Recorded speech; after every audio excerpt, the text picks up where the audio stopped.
Hər kəsə salam, mən Yusif Süleymanov. Bugün sizə magistratura ikinci cəhd imtahanında istifadə olunan 2025 11 may tarixində keçirilmiş ingilis dili suallarının izahını təqdim etməyə çalışacağam. İlk öncə reading suallarından başlayırıq. Ən sonunda inşallah listeningi izah edəcəm sizə.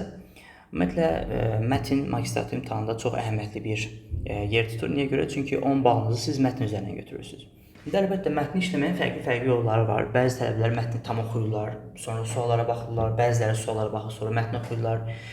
Amma ki, mən öz tələbələrimə həmişə IELTS-dən gətirdiyim skim and scan qaydasını öyrədirəm. Nəyə görə bu yolu öyrədirəm? Çünki bu yol həm vaxt baxımından, həm də tələbələrin ingilis səviyyəsi baxımından kömək edir. Nə deməkdir? Yəni, bu yolla siz bütün mətni oxumağa ehtiyac yoxdur. Siz bir var ki, bütün mətni oxuyasan, tərcümə eləyəsən, sonra suallara baxasan, hansı ki, burada sənin kifayət qədər vaxtın gedəsidir. Bir də var ki, mətni sənə lazım olan yerlərini tərcümə eləyəsən. Yəni, bütün hər yeri yox, ancaq sənə lazım olan yerləri tərcümə eləyirsən. Əlbəttə ki, bu vaxt baxımı daha yaxşıdır. Və bilirsiniz ki, imtahanda da vaxt sizin ən böyük nədir? Probleminizdir. Digər məsələ isə söz bazası məsələsidir. İndi bilirsiniz ki, tələbələrin hamısı, yəni bizim qabağımıza gələn tələbələrin hamısı, ümumiyyətlə magistraturaya hazırlaşan tələbələrin hamısının söz bazası yaxşı olmur. Yəni, mən mətni bütün şəkildə oxuyub tərcümə etmək istəyirəmsə əgər, mənim söz bazam yaxşı olmalıdır. Əgər söz bazam yaxşı deyilsə, cümlələri başa düşməyəsiyəm və mənə vaxt ikisi də oturub bir buradakı bütün abzası tərcümə edeyim.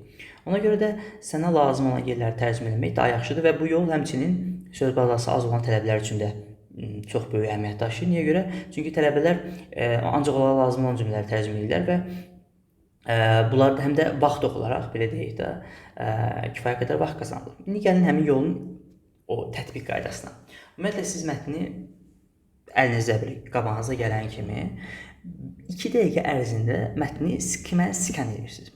Skim and scan nə deməkdir? Yəni, bu üslubdur, IELTS-də istifadə olunur. Nədir? Məsəl üçün, baxın, bütün cümlələri bir-bir belə baxırsınız. Bütün cümlələri, baxın, tərcümə edirsiniz demirəm amma. Baxırsınız başqa şey deyil. Zaten skim and scan ona deyirlər. Scan edirsən də mətni. Bütün baxırsan, məsələn, bunun da məqsədi odur ki, məsəl üçün, bilin ki, 1800 sözü buradadır. Məsələn, eventually sözü buradadır, məsəl üçün. Məsələn, social history sözü buradadır. Bunun da bilirsiniz, məqsəd nədən ibarətdir? Əslində, bu tələbələr bir neçə mətn eləyəndən sonra daha yaxşı başa düşürlər. Məqsəd odur ki, məsəl üçün, hər hansısa bir sualda 1885 sözü var. Okey, artıq mən bilirəm ki, həmin sualın cavabı buradadır. Daha mən bütün mətni oxuyub həmin sualın cavabını axtarmağa ehtiyac yoxdur. Məsələ bundan ibarətdir. 2 dəqiqə ərzində sən bütün mətni nəzərdən keçirirsən. Və keçirəndən sonra artıq, baxın, tərcüməsi bilmirsən mətnin. Məlumatın yoxdur. Sadəcə oradakı göz yaddaşı olaraq sözlərin yerini verirsən. Sonra keçirsən artıq daha 2 dəqiqə ərzində skim and scan edin. Mən oturub bütün mətni tərcümə eləsən, bu artıq mənə ən azı 12-13 dəqiqə vaxt gedəsidir. Və belə deyim mən sizə, biz tələbələrə mən adətən ilk başda vaxt qoyuram. İlk başda 15 dəqiqədir, sonra mətnlər işləndikcə 12 dəqiqə, sonradan isə 8-9 dəqiqə ərzində tələbələr mətni bitirməlidirlər. Artıq bir neçə aydan sonra. Və bu kifayət qədər vaxt qazandırır tələbələrə. Bir var ki, bir mətni oturur 15-20 dəqiqə işləyirsən, bir də var 8-9 dəqiqə artıq həlliyib bitirirsən. Və bu yolla siz 8-9 dəqiqə ərzində belə deyək, bitirə bilərsiniz. Əlbəttə, bunun üçün də biraz mətnlər üzərində işləmək lazımdır. Bir dənə mətni işləyib yox. Gündəlik olaraq bir neçə mətni işləmək lazımdır. Ümumiyyətlə, mətnlərə çox vaxt ayırmaq lazımdır ki, sizi necə aldadır bilmək olsun. Gözəl. İndi baxırıq nəyə? Baxın, 2 dəqiqə ərzində baxdınızmı, keçirirsiniz sualı. Və bu skim and scan qaydası nədən ibarətdir? Yəni, burada tələbə necə istifadə edə bilər? Məsələ bundan ibarətdir. Okey, mətnə baxdıq. İndi baxıram suallara. İndi bu alt tipi sualları haqqında biz digər videolarda məlumat vermişik. İndi mən inşallah başqa videolarda yerləşdirəcəm. Onlara baxarsa ətraflı şəkildə hamısı izahlanacaq. Nəyə diqqət edirsiniz? Baxın, keyword deyə bir üslub var. Yəni, o skim scandan sonra biz buna deyirik keyword. Keyword sözünün mənası Azərbaycanda açar söz deməkdir. Açar söz. Bəs açar söz nədir? Baxın, açar söz elə bir sözdür ki, baxın, bu 6.1-də olan bir dənə söz və ya 2 dənə olar, 3 dənə fərqi yoxdur. Mətndə minimum 1, maksimum 2 yerdə istifadə olunsun. Mən niyə görə deyirəm minimum 1, maksimum 2 yerdə istifadə olunsun? Çünki, məsəl üçün, bax, belə bir şey dedim sizə. Məsələn, popcorn sözü mən burada keyword götürə bilmərəm. Bilirsiniz nəyə görə? Çünki mətnin hər yerində popcorn var. Yəni burada hər yer baxın popcorn, hər yer popcorndur. Mən bunu keyword götürə bilmərəm. Nəyə görə? Çünki onu keyword götürsəm, bütün mətndən cavab axtarmış olacağam. Deməli məndə burada popcorn sözü keyword ola bilməz. Yəni mənə yol göstərən söz ola bilməz. Biz elə bir söz seçməliyik ki, minimum 1 olsun, maksimum 2 olsun. Gözəl. İndi 6.1-də burada bir neçə söz bizə yol göstərə bilər. Baxın, ən gözəl, ən çox bizə yol göstərən söz burada nədir? Bax, bu 20-ci əsr sözü. 20-ci əsr sözü, gəlirəm baxıram burada. Baxın, indi ay müəllim, mən hardan bilim ki 20-ci əsr sözü? Baxın, siz zaten mətnin 2 dəqiqə ərzində skim eləmişsiniz də. 20-ci əsri bir dənə yerdə görmüsünüz. Başqa yerdə varmı? Mən maksimum 2 yerdə də ola bilər, bir problem yoxdur. Əsas odur sənə yol göstərsin. Okay, 20-ci əsr sözünü gördüm. Yadınızdadır ki, mən 20-ci əsr sözünü görmüşəm. Gəlirsən cavabı buradan axtarırsan. İndi əlbəttə ki, bundan əvvəl biz nə etməliyik? Həmin cümləni tərcümə etməliyik. 6.1. Deyirik ki, 20-ci əsrdə popcorn deluxe idi. O qədər deyib, bəs o lüks bir, daha bahalı bir şey idi ki, o belə deyək də bir məhsul idi ki, ancaq deyib varlılar ala bilərdilər onu. Gözəl, bu bizim cümləmizdir. İndi gəlirəm, baxın, burada popcornun bahalılığından, varlığın almağından söhbət gedir. Gözəl. Baxıram, görə həqiqətən 20-ci əsrdə bir söhbət varmı? Baxın, bu hissədə zaten cavab olasıdır. 20-ci əsrdə, gör nə deyir? Popcorn, bu cümlənin davamında deyir ki, popcorn was cheap to make. Deyir ki, onu deyir, düzəltməkdə, satmaqda asan idi. Zaten bu cümlədən çıxarmaq olar. Sonra daha da əmin olmaq istəyirsənsə, burada deyir ki, bəs sellers, baxın uşaqlar, sellers could make large quantities. Bəs deyir, satıcılar deyir, o böyük şəkildə, o belə deyək də, kifayət qədər miqdarda olan o popcornları asan şəkildə düzəldə bilirdilər və customers, alıcılar onu ala bilirdi. Nə? Baxın, çox pul xərcləmədən.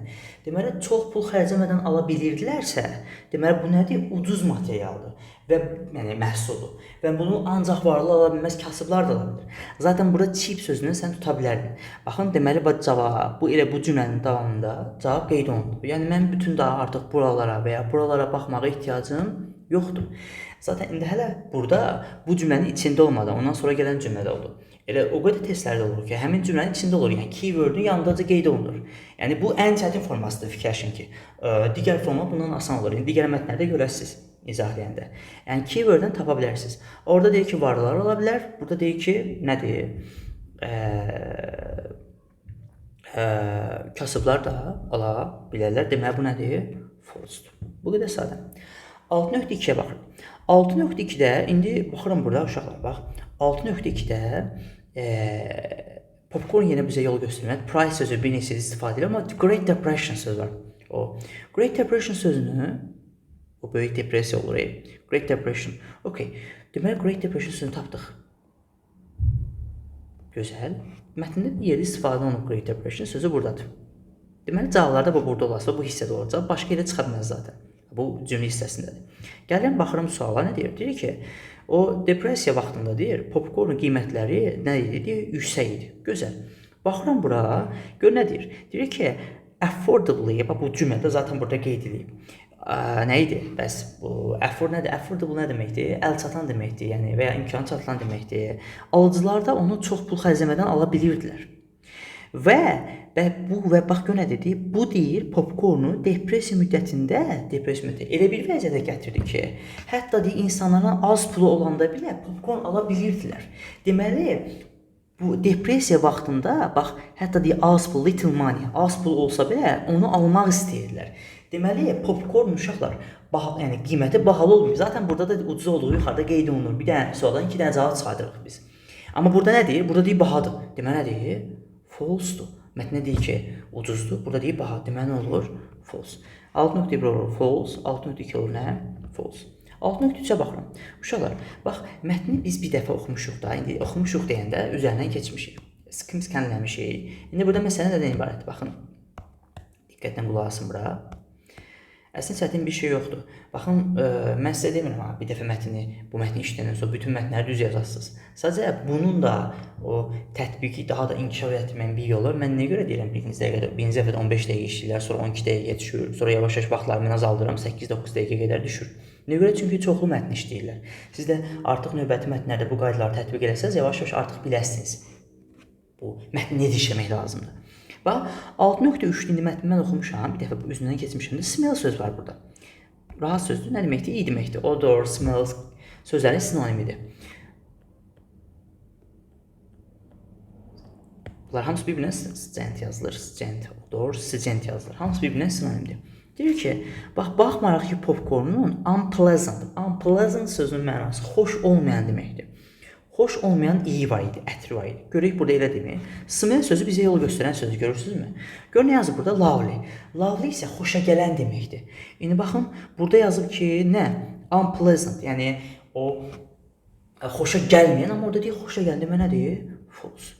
Yəni özünüzü o boyda daha mətni oxumağa ehtiyac yoxdur. Zaten bu keyworddən işləsəz daha çox kömək edir.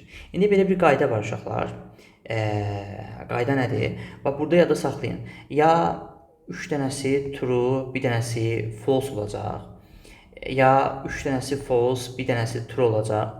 Ya 2 dənəsi false olacaq, 2 dənəsi true. Ya da yəni bu 3 cür ola bilər. Yəni 4 dənəsi false və ya 4 dənəsi true heç vaxt ola bilməz. 3 dənəsi false, bir dənəsi true. Gəlin bunu həqiqətən sübut edək. Nə deyir? Bax 20-ci əsrdə, yeni 20-ci əsr bizə yol göstərən sözdür. It didn't take long, bax deyir ki, bəs o great quantity sözü zaten orada var idi. Olduğu kimi var da mətndə. Görürsünüz, bax keyword nəsə tapırsınız. 20-ci əsr olan yerdədir zaten. Deyir, çoxlu miqdarda popcorn deyik, belə deyək də, düzəltmək, istehsal etmək uzun vaxt almırdı. Gəlirəm bura. 20-ci əsr olan yeri bir dənə buranı təmizləyək, tam dəqiq görünsün. Baxın, gör nə yazıb burada. 20-ci əsr söhbəti zaten buradadır. Zaten cavab da buradadır və 20-ci əsr buradadır. Bir də indi quant da söz var idi orada, ondan da tapa bilərsiniz. Baxın, deyir ki, sellers could make large quantities quickly. Quickly nə deməkdir? Cəld şəkildə. Cəld olan bir şey də uzun vaxt ala bilməz. Və gör nə yazıb burada? Yazır ki, it didn't require nə? Complicated preparation. Yəni çətin bir onun hazırlanma şeyə ehtiyac yox idi. Yəni asan şəkildə hazırlanırdı. Yəni bunu rahat şəkildə, asan bir vaxtda, yəni az bir vaxtda hazırlaya bilərdilər. Gördünüzmü? Bir dənə hissəni qeydləməklə, yəni bir dənə hissəyə baxmaqla biz bir hissədən sualın cavabını rahat şəkildə tapa bildik. Həqiqətən çox vaxta ehtiyac yox idi. Cavab nə olur? True. 3 false oldu, 1 true. Gəlirəm 7 tipli suallara. Ümumiyyətlə bu 7 tipli sual uşaqlar qəbula 100% düşür və bir mətndə istifadə olunur. Və hər hansı bir abzas olur. Abzasın başına boşluq qoyurlar. İndi əlbəttə əvvəlcə o mətn olub onlarda. Cümləni götürürlər və bizə deyir ki, həmin abzası biz hansı cümlədən başlada bilərik. İndi baxırıq burada bizdən 5-ci paraqraf istəyir. Gəlib əgər 5-ci paraqrafa baxsam mən, 5-ci paraqrafa. Baxın burada nöqtələrə qoyub bizdən bu cümləni istəyir, buradakı cümləni istəyir. İndi uşaqlar, ümumiyyətlə belə bir şey var. Biz indi writing keçəndə deyəsik sizə. Writing keçəndə deyəsik inşallah orada writing-də yuxarı hissədə topic sentence deyə bir hissə var. Hansı ki, burada cümlələr bir-birinə əlaqəli olur. Yəni, məsəl üçün, sən bir şeyin, məsələn, razı, nə isə istəmədiyini bildirirsən və ya nəsə bir cümlə qeyd edirsən, sonra növbəti cümlələrdə həmin cümləni izah edirsən və ya nə isə səbəbini deyirsən.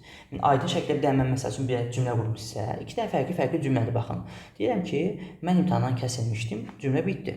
İkinci cümlə də belədir ki, hazırlaşmağa uzun vaxt sərf eləməmişdim və ya deyə bilərsiniz ki, kifayət qədər hazırlaşmamışdım. Baxın, birinci cümlədə kəsilməsidir, ikinci cümlədə hazırlaşmamasıdır. Fikir versəniz, o kəsilməyi ikinci cümlədən izah edir. Yəni, demək istədiyim budur ki, həmin topic sentence-də, ümumiyyətlə, o iki cümlələrdə birinci gələn cümlələ ikinci gələn cümlə arasında əlaqə olmalıdır. Fərqi yoxdur. Bir-birinin səbəbi ola bilər, bir-birinin nəticəsi ola bilər, bir-birinə mütləq şəkildə əlaqəli olmalıdır. Yəni, mən məsəl üçün birinci cümləni götürüb belə yazıram ki, mən Bakıda yaşayıram, ikinci cümlədə götürüb belə yazıram ki, dərsdə 25 dənə tələbə var. Əlaqəsi nə var ki, mən Bakıda yaşayıram, dərsdə 25 tələbə var. Nə əlaqəsi var? Yox, görsə əlaqə yoxdur. Demək, elə bir cümlə yazmalıyıq ki, həmin cümlələr bir-birinə əlaqəli olsun. Mütləq şəkildə. Və yəni artıq siz buradan özünüzdə başa düşdünüz ki, deməli mən buradakı cümləni tapmaq üçün ondan sonra gələn ikinci cümləni, ən çoxu üçüncü cümləni. İndi bəzən testlər olur ki, o paraqrafa belə də aid olan cümləni götürürük. Belə bir söhbət var. Bu IELTS-də çox istifadə olunan qaydalardan biridir. Orada bizə paraqraflar verilir. ona paragrafa ad qoymağı tələb olunur və adətən biz ya birinci ya da sonuncu cümləyə baxırıq orada. İndi burada əsas məsələ birinci məsələdir. Birinci cümləyə baxanda kifayət edir. Sona qədər gəlməsəz də olar. Ondan sonra gələn cümləyə baxırsınız, kifayət edir. Amma ola bilsin ki, cavablar biraz qarmaqarışıq oldu. Onda ikinci və üçüncü cümləyə də baxmağınız sizə daha çox kömək edə bilər. Amma burada ondan sonra gələn cümləyə baxsaz, kifayət edir. Gəlin ondan sonra gələn cümləni tərcümə edək. Deyir ki, it is affordable price. Onun deyir, o əl çatan, o belə deyək də, münasib qiyməti, delicious taste, dadlı dadı, teatrla olan əlaqəsi. Onu deyir, bəs bu film sənayesini, film o belə deyək də təcrübəsini, film industrisinin əsas hissələrindən birinə çevirmişdir. Bizim cümləmiz bu, it's affordable price. Gözəl, cümləmiz budur. İndi bax bununla əlaqəli cümləni tapmalıyıq. Baxıram A variantına. A variantına baxıram gör nə deyir? Deyir ki, apart from being a movie experience, popcorn had a nutritional value. Onun deyir, bəs qida dəyəri də var. Okay. Qida dəyəri, hə? Qida dəyəri hardadır bu? Qida dəyəri. Yəni biz kökəldir, nəyinir? Elə bir şey var mı burada? Yoxdur həmin cümlədə, əlaqəsi yoxdur. B-yə baxıram. Deyir ki, today popcorn is more than a snack, it's a tradition. Deyir, bu günlərdə bəs popcorn nədir? Bəs snackdan daha çoxdur. Həmçinin nədir? Adət ənənədir. Okay. Burada indi teatrla əlaqə söhbəti var, deyə bilərsiniz. Və ya onun qiyməti və ya dadı. Bunu əlaqələr qura bilərsək, bu qalsın. Mən demirəm 100% düzdür və ya 100% səhvdir. Saxlayıram sadəcə. Əlaqəsi qura bilərik. C variantı deyir ki, early cinemas, theaters were designed to resemble opera house deyir. İlk deyir, sinemalar, teatrlar deyir, o resemble sözü look like-ın sinonimidir, oxşamaq deməkdir, opera evlərinə oxşuyur. Yaxşı, okey, oxşamaq sözü vardı, orada əlaqəsi var mı oxşamağın? Yoxdur. Deyə baxıram. Deyir ki, the popularity of popcorn has boost artırmaq deməkdir uşaqlar. Deyir ki, onun qiymətini artırmışdır.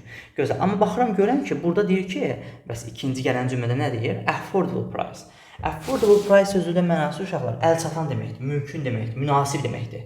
Əgər qiymət münasibdirsə, deməli bu baha deyil də, nədir?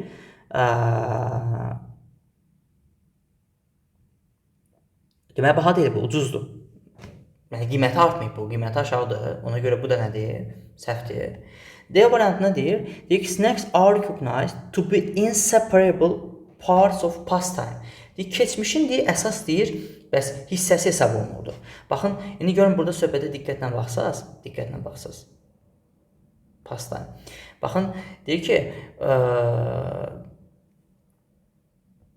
diqqətlə baxın bura. Deyir ki, its affordable price and delicious taste connection to theaters have made it an essential part of the movie experience deyir. O, belə deyək də, film sənayesinin, ümumiyyətlə, filmin deyir, əsas parçasını çevirir. Burada isə keçmişdən danışır, ümumiyyətlə onunla əlaqəsi yoxdur və deyir ki, sinəklər deyir, o pastime'ın, o, belə deyək də, o ayrılmaz bir hissəsidir.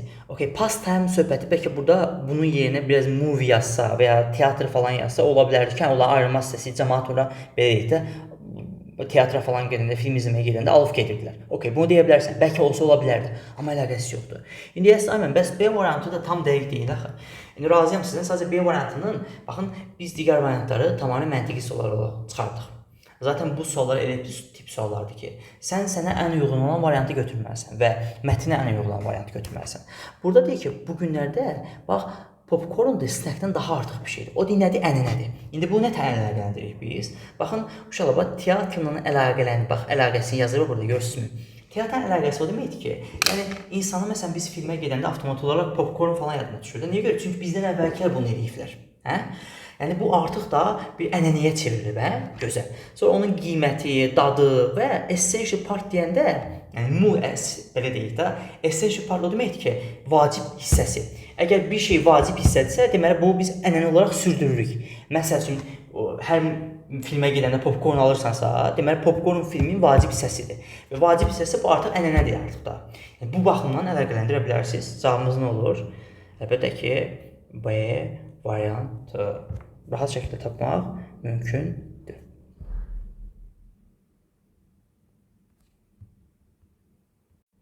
Okay, davam edirik. 8-ci suala baxırıq. Ümumiyyətlə 8 tipli suallar, uşaqlar, biz buna çörək verən sual deyirik. Nədir bu? Sən sadəcə cümləni tapmalısan və tamamlamalısan. Bizə bir dənə cümlə verə bilər. Bəs deyir ki, teatrlar popkorn deyə özləri satmaq qərarına gəldilər. İndi biz bunu nəyə axtarmalıyıq? Davamı axtarmalıyıq. Əlbəttə ki, yenə keyword yolla gedə bilərsiniz. Keyword yolla getsəniz, baxırsınız bura, burada sell sözü var. Sell sözü satmaq deməkdir. İndi mətndə də zaten sell sözü bir yerdə istifadə olunub. Daha doğrusu iki yerdə istifadə olunub. Yəni zaten bir burada istifadə olunub, fikir verirsiniz. Baxın, bir burada. Bir də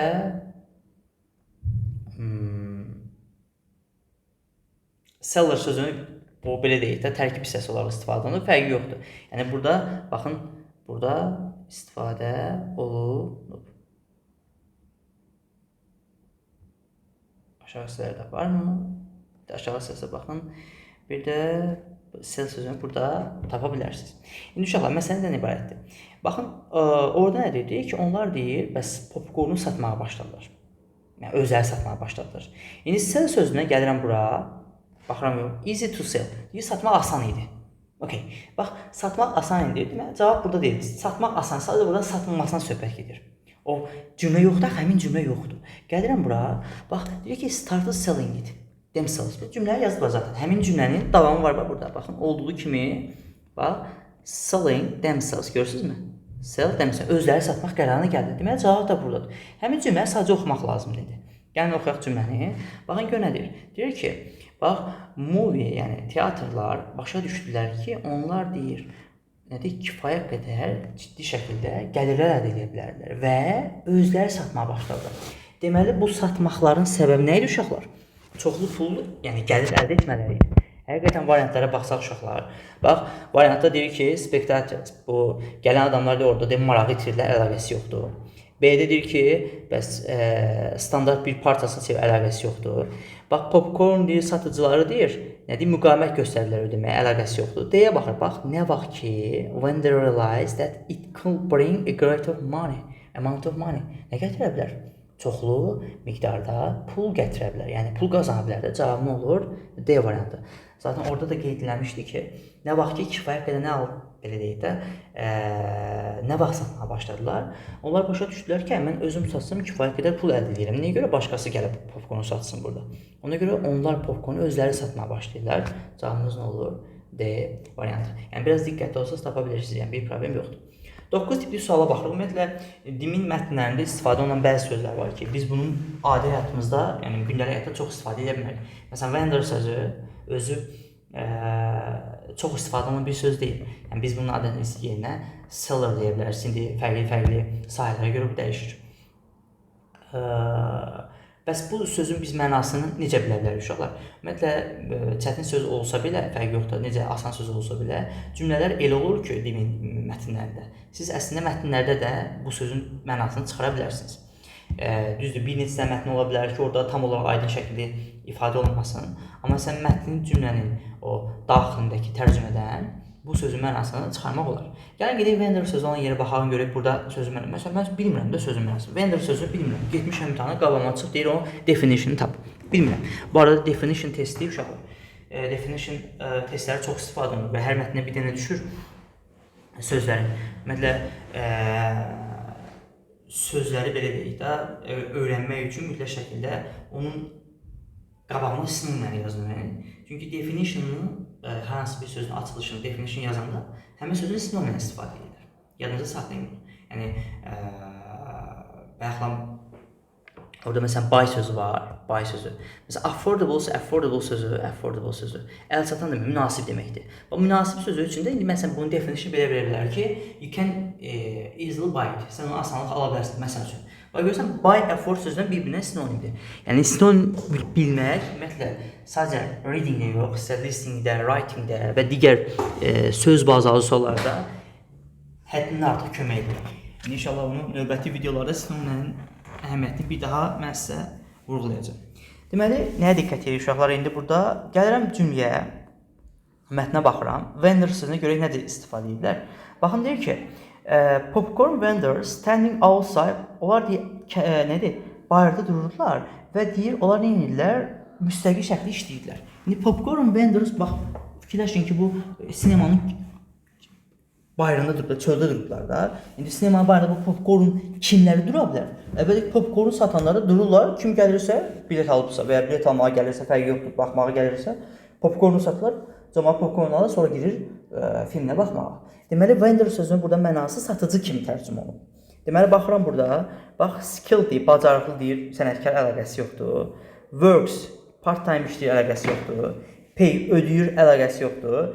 Bu customer sözünün açılışıdır uşaqlar. Customer. Kimlər ki, nəsə üçün pul verir. A person who steals. Steal oğlamaq deməkdir. Bu oğullar da əlaqəsi yoxdur. Thief sözünün açılışı deyə ala bilərsiniz. Burada görünür, a person who sells. Nəyisə edir?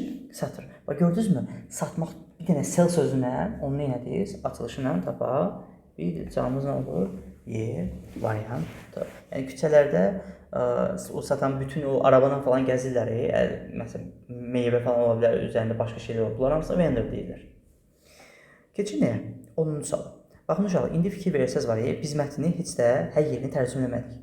Baxın, mən mətnindən 2-3 dənə yeri tərcümə eləmişəm. Ümumiyyətlə, bu hissəyə demək olar ki, toxunmamışam. Bu hissələrə ümumiyyətlə biz baxmadıq. Nədir burada, nədir? Heç əlaqəsi yoxdur, baxmamışıq, tərcümə eləməmişik. Biz 2-3 dənə cümlə tərcümə eləməklə 4 dənə sual yazdıq. Mən ona görə sizə deyirəm ki, indi başa düşürəm, indi deyəsə, mən burada 15-20 dəqiqə izah edeyim burada. Mən bunu izah edirəm sadəcə. Siz bunu özünüz tətbiq eləsəniz, özünüz 6-7 dəqiqə vaxtınız gedəsidir. Mən sizə deyirəm, bu qədər suala gedər. Axırıncı sual biraz daha çətin olur, indi o inşallah izahını verəcəm. Yəni, bu üslub uşaqlar daha yaxşıdır. Yəni, bu üslubla siz hər mətndən 5 dəqiqə, 6 dəqiqə qabağa düşə bilərsiniz. İndi bəlkə də mənim sözlərimə siz 5-6 dəqiqənin əhəmiyyətini deyirsiniz ki, ay məndən 5-6 dəqiqədə nədir, böyük bir şey deyil, 1 saat falan deyil ki. Siz indi məntiq falan testlərini hazırlaşma başlayanda görəsiniz ki, 5-6 dəqiqə sizə nə qədər vaxtdır, nə qədər uzun bir vaxtdır, nə qədər lazımlı bir vaxtdır. Çünki məntiq testləri kifayət qədər vaxt alır. Okey, davam edirik. Keçirik 10-cu sual. Baxın uşaqlar, 10-cu sual necə bir sualdır? Ümumiyyətlə, ingilis dilindən 2 dənə sual açıq sual düşür və hər mətnin sonuncu sual açıq sualdır. Açıq sual, hər mətnin sonuncu sual açıq sualdır. İndi burada məsələ nədən ibarətdir? Bizə standart şəkildə suallar verir. Deyir ki, hansı sualın cavabı var? İndi ola bilər ki, hansı sualın cavabı yoxdur, yoxdur. Amma adətən hansı sualın cavabı var kimi istifadə olunur dilin testlərində. Bir sualları oxumalıyıq. İndi burada düzdür, keyword yolundan gedə bilərsiniz, bir problem yoxdur. Sadəcə sizə bir dənə bir məsləhətim var ki, heç vaxtı birinci olaraq mətnin sonuncu sualına başlamayın. Niyə görə? Baxın, biz zaten mətni tərcümə eləmirik. Amma baxın, artıq biz təxmini olaraq bilirik ki, heç tərcümə eləməmişik ya. Amma təxmini olaraq biz sualların cavabını tapa bilirik ki, söhbət popcornla, filmdən falan gedir. Film sənarisindən, popcornunla gedir söhbət. Yəni, mətni oxumadan bilirik. Artıq 10-cu suala çatanda mətni haqqında məlumatımız olur. Yəni, başlayaq. Baxın, deyir ki, bəs what contribute? Contribute töhfə vermək deməkdir. Kömək edir ki, bəs popcornun məşhurluğunun artmasına increase atmaq deməkdir. Nə töhfə, nə kömək edib? İndi, əlbəttə ki, yenə keyword yolundan gedə bilərik. Burada popular sözünü görürsünüz. Gəlin bura popular sözünə. Görün, mətndə harada istifadə. Çünki görmüşəm axı.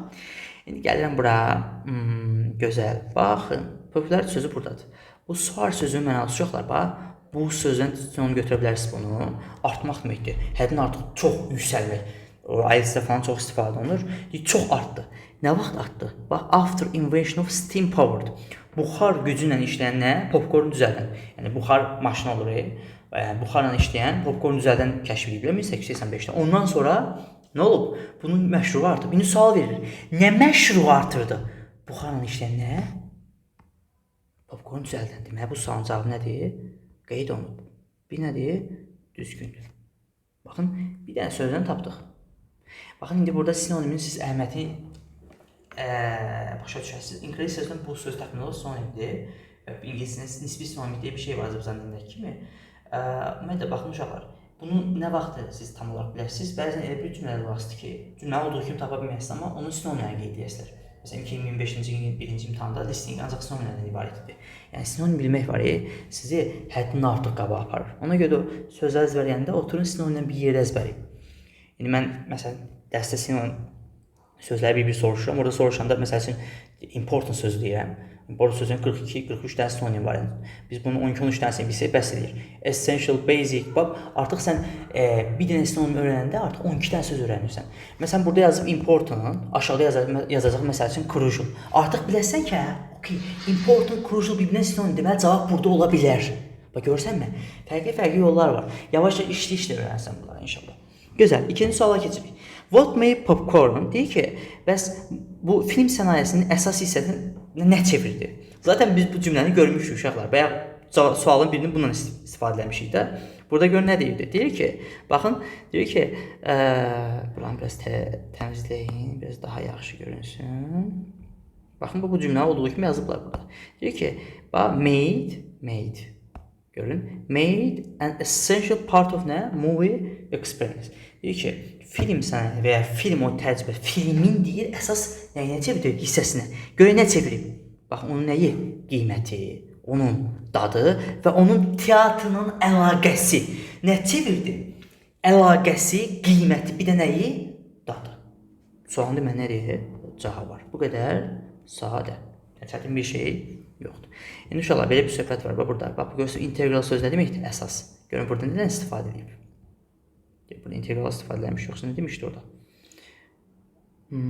Burada da essential yazmış, gördünüz mü? Bunlar bir-birinə nə idi? Sinonim. Ona görə deyirəm ki, sinonim həqiqətən çox rol oynayır. Davam edək. Keçək nəyə? Üçüncü sual. Deyir ki, in which state, hansı ştatda deyir? Bəs həmin deyir, popcorn düzəldən, yəni buxarını işləyən, belə deyək də, kəşf olunub, ixtira olunub, gözəl. Zaten biz steam powered bu söz var ya, buxarını işləyən, popcorn düzəldən. Bir yerdə istifadə olunub mətnində. Zaten biz bunu görmüşdük. Ya burada yazmışlar, 1885-ci il nə oldu? Bəs ixtira olundu. Gəlin görək harda olduğu varmı? Bax deyir ki, orijinal olaraq Cənubi Amerikada popcorn deyir, 1850-də nə oldu? Bəs məşhur oldu. Sonra 1885-ci ildə həmin cihaz kəşf olundu. Amma bir dənə fikir verirsiniz, burada heç bir yerdə cihazın kəşf olunduğu söhbət yoxdur. Harda kəşf olunduğu, hansı ştatda? Və bu sualın cavabı yoxdur. Bir də belə bir söhbət var bu uşaqlar. Siz mətni 2 dəqiqə ərzində nəzərdən keçirsəniz, artıq göz yaddaşlığı yadda saxlamısınız ki, mətnin heç birində ştat adı qeyd olunmayıb. Belə bir şey deyə bilərsiniz. 3 də getdi. 4-ə baxırıq, bax, how many kilos? Neçə kilo? Bir də bəs kim skanləmişsən də, rəqəm var idi orada, 5 kilo, 10 kilo. Yoxdur, əlaqəsi yoxdur. 5-ə baxıram, how many theaters? Nə qədər deyir teatrda? Popcorn deyir, satılır 20-ci əsrdə. Teatrın sayı var mı orada? Hayır, teatr var, amma 5, 10, 15, 100 var mı? Yoxdur. Görürsünüzmü? Kim skan yolu sizə rahat şəkildə testin cavabını çıxarmağa kömək etdi. Cavabınız nə olur? 1 və 2. Bu qədər saat. Baxın, bu yolla siz rahat şəkildə istənilən mətni eləyə bilərsiniz uşaqlar. Yəni, mən bu deməyin bütün testlərinə tətbiq eləmişəm və heç birində də, hamısında da rahat şəkildə tətbiq edə bilərsiniz. Biraz söz bazanızı ehtiyatınızı artırmalısınız ki, heç olmasa sözün sinonim biləsiniz və ya cümləni olduğu kimi tərcümə edə bilərsiniz ki, artıq orada cümləni tapan zaman sizin üçün bir problem yaratmasın. Və siz bu üslubun, belə deyək də, əhəmiyyətini bir sinə başa düşürsünüz. Yanınızda olan tələbə imtahanda oturub bütün mətni tərcümə edəndə siz ikinci mətnə keçəndə, o birinci tərcümə edəndə, siz ikinciyə keçəndə onda başa düşərsiniz ki, siz sürət olaraq nə qədər qabaqdasınız. Keçir nəyə? İkinci mətnə. Artıq daha bir də qaydaları təkrarlamaq ehtiyacı yoxdur. Artıq bilirsiniz mətni necə işləmək lazımdır. Gəlin bir yerdə tez-tez işləyək mətni. 11.1-ə baxıram. 11.1-də yenə keyword tapmaq lazımdır. Əlbəttə 2 dəqiqə oxumuşam da, yəni mən 2 dəqiqə nəzərdən keçirmişəm mətni. İndi mən yenə keyword yolunu işləmək lazımdır. Gözəl. İndi uşaqlar, baxın, mətni bir dəfə mən nəzərdən keçirəndə, mətndə digital clock söhbət var, bu digital saatlar var, belə deyək də, digital saatlar. Bu söz mətnində bir yerdədir. Görmüşəm o bir yerdə. Başqa heç bir yerdə istifadə olunmur uşaqlar. Ancaq bir yerdə istifadə olunur, burada. Burada. Cavab da deməli buradadır. Gəlirəm, baxıram bura. Nədir? Deyir ki, bəs o digital saatların deyir, nəyi? İxtirası, o pendulum bilirsən uşaqlar, saatlar olur, aşağıda belə ox kimi bir şey olur, sağa sola bir hərəkət edir, sonra yuxarıda da o rəqəm belə deyir, əqrəblərini hərəkət etdirir. O aşağıda olan dın hissədir. Pendulum. O saatlarda. Onların nəyinə son qoydu deyir. Bax, son qoydu. Deməli, artıq da pendulumdan istifadə eləmirlər. Gəlin görə həqiqətən düzdürmü? Gəlirəm, baxıram bura. Görə deyir. Bax, despite being deyir, onlarla deyir, bax, müasir digital saatları deyir. Bəs, əvəz edilmələrinə baxmayaraq, yəni pendulumu əvəz edirlər. Pendulumun müasir digital saatlarını əvəz edirlər. Pendulum clocks deyir, hələ də nədir deyir? Popular deyir, hələ də məşhurdular deyir. Deməli, uşaqlar son qoymayıb da, deməli, bunu istifadə edirlər. Amma burada nə deyir? Deyir, son qoyub. Deməli, nədir? False-dur. qədər sadə. Davam edirik. Keçək 11.2. 11.2-də deyir ki, clocks were precise before the invention of pendulum clock. Bəs deyir, pendulum saatlarından əvvəl saatlar nə idi? Dəqiq idi. İndi uşaqlar, baxın, burada precise sözü nə deməkdir? Dəqiq deməkdir. Bizə yol göstərən sözdür. Gəlin baxaq görək bu harda istifadə olunur. İndi baxın, siz burada sinonim söhbətini tam olaraq burada başa düşəsiniz. Niyə görə? Çünki həqiqətən sinonim sözü sizə birbaşa olaraq cümlənin cavabı deyəcək. Amma düz deyil. Burada precise sözü görə bilərsiniz. Deməli, cavabı da buralarda ondan da tapa bilərsiniz. Amma gör nə idi? Baxın, görün. Before this invention, yəni pendulumdan qabaq, clocks were not accurate. Accurate dəqiq deməkdir uşaqlar. Accurate precise sözün sinonimidir. Deyir ki, əvvəllər yəni bu pendulum saatından qabaq saatlar dəqiq deyildi deyir. Sonra burada da baxın, deyir ki, pendulum clocklar saatları daha dəqiq deyir burada aşağıda. İndi görün burada nə deyir? Deyir ki, bəs were precise dəqiq idi deyil. Deməli nədir? Səhv. Əvvəllər dəqiq olmuyor və pendulum ixtira olunandan sonra dəqiq olur. Baxın, görürsünüzmü? Deməli nə olur? False. Yəni sizə demək istədiyim odur ki, uşaqlar, bu keyword yolla bərabər olaraq da sinonim bazanızı inkişaf etdirin ki, yenə vurğulayıram və hər dəfə qabağınıza çıxır ki, bir probleminiz olmasın. Bu sizi daha yaxşı edəcək, daha özgüvən edəcək. Keçəcəm 11.3-ə. 11.3-də bizə yol göstərən söz bu fast söhbətidir, nədir? Cəlddir, short. Bunlar mətndə bir yerdə istifadə olunmuşlar. Gedək bu tapaq görək. Gəlin birincisi mənə tərcümə edək, görək nə deyir. Deyir ki, bəs pendulum qısa olanda daha tez-tez belə deyək də, yellənir belə deyək. Daha tez-tez yellənir. Aşağıdakı hissə var. Gəlin fastla o short söhbətini tapaq. Görək uşaqlar, baxın uzunluqdan burada danışır. Fast, short, gözəl. Gəlin baxaq görək. While deyir, a shorter pendulum qısa olanda deyir, daha cəld. Həqiqətən cümlə olduğu kimi yazıblar uşaqlar. Deməli bu nədir? True'dur. Olduğu kimi qeyd olunub. 11.4-ə baxıram. The movement of pendulum leads to, bəs pendulumun deyir, o belə deyək də hərəkəti nəyə gətirib çıxarır? Resulting instant lead to, gətirib çıxartmaq demək, nəticələnmək demək. Nə ilə? Deyir ki, gear sözü o dircəklər var ya uşaqlar, içində olan dircəklər belə, yumru dircəklər oraya fırlanır belə. Saatın içindəki dircəkləri fırladır, hərəkətə gətirib çıxarır. Bu da gear sözü bir yol göstərən sözdür. Çünki mətndə bir yerdə istifadə olunmuş var. Hansı şəkildə tapa bilərsiniz? Gəlirəm mətnə. Deməli, indi siz bir dəfə baxmısınız deyə təxminən sözlərin təxminən yerini bilirsiniz uşaqlar. Yəni çətin bir şey yoxdur. Gözəl, gear sözünü tapaq bir dənə. Gözəl, baxın, gears buradadır. Görün nə deyir? Deyir ki, pendulum deyir. Baxın nə deyir? Pendulum deyir, hərəkət edəndə, yellənəndə, it moves, hərəkət edəndə nə edir? O deyir, gearləri də hərəkət etdirir. Həqiqətən nədir? Pendulum həqiqətən nəyə gətirib çıxarır? İçindəki dircəklərin hərəkətlənməsinə gətirib çıxarır. Deməli, bu nədir? True. Baxın, uşaqlar 2 true oldu, 2 false oldu. Yenə ya 4 dənəsi true, ya da 4 dənəsi false olmadı. Davam edirik. Keçən 11.2 dedik, 12-ci sual. 12-ci sual uşaqlar, yenə bu da çörək verən sualdır. Cümləni tapmaq lazımdır, sonra onu inirik, davamını getiririk. Deməli, uşaqlar deyir ki, bu cümlə zaten orada var. Pendulum deyir, onun dəqiqlərinə görə, yəni onu dəyərləndirmirlər. Yəni, sadəcə onun dəqiqliyinə görə dəyərləndirmirlər. Həmçinin görə, nəyinə görə? Uşaqlar, bax, not only but also sözü bağlayıcısı. But also. İndi mən bunu tələblərə deyəndə həmişə mətndə bunu çaşdırırlar. Deyir, mən biraz qəribədə inkarlıq falan var. Mən burada nəyə axtarmalıyam? Bax, not only sözünün, but also sözün mənası ingilisdə both deməkdir. Both, hər ikisi. Yəni, təsdiq olan bir cümlədir seçirsiniz. Hər ikisi olan bir şey seçirsiniz. Yaxşı mı? Yəni, not only but also görən kimi silin yerinə both yazın. Yəni, həm deyir onun dəqiqliyinə görə, həm də nəyinə görə onu dəyərləndirirlər. Gəlin, gedək bu cümləni tapaq. Gözəl. Gəlin, bu cümləni tapaq. Baxın, orada deməli... Gözəl, bu cümləni tapaq. Dəqiq, buranı silək, daha dəqiq olsun.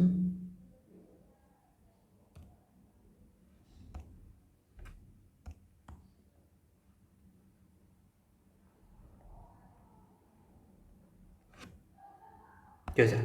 Baxın, yuxarıda zaten bu dəqiqliklə danışıb. İndi gör nə deyir? Deyir ki, pendulum clocks remain popular, məşhur qalırlar, yəni məşhur qalırlar. Çünki onların nəyi var? Decorative pieces. Yəni onun bəzəkli o hissələri var. Hələ də o belə deyək də, onların tarixi, onların sənətkarlığı, yəni o belə deyək də, üzərində qoyulan sənət hələ də nəyin insanlar tərəfindən ədmar olunur, istənilir. Deməli, bir bunun nəyi var? Bir bunun dəqiqliyi var. Bir də bunun nəyi var? Bir də bunun o gözəlliyi, o tarixi, o belə deyək də, üzərinə qoyulan sənətkarlıq. İndi gözəllik tarixlə baxın nə var? Gözəl. Baxıram görüm uşaqlar. Zaten bu precision sözünü qeyd edib də, bütün şəhərlərdə dəqiqdir, əlaqəsi yoxdur. Poorness. Onların dizaynının poorness, poor olmalı kasıb deməkdir. İndi bir şeyin o azaldanda da poordan istifadə. Məsələn, poor performance deyirlər. Nə deməkdir? Pis performans, yəni pislik deməkdir. Bizə yaxşı şey lazımdır. Ölçüsündən söhbət gedir, əlaqəsi yoxdur.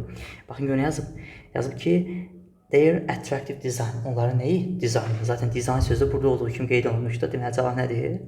D variantı. 7 nə deyir? Bateriya. Bateriyası, yəni bateriyadan istifadə olunmur axı ümumiyyətlə. Cavab nə olur?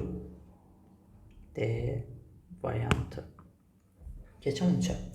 Görə 13 nədir? Deyir ki, nə üçündür? Pendulum clock, həmin deyir saat deyir, bəs stabil deyir, mühitdə deyir qurulmalıdır. İndi burada bizə yol göstərən söz environment sözü uşaqlar. Çünki mətndə zaten bir yerdədir, sən gəlib ondan tapa bilərsən.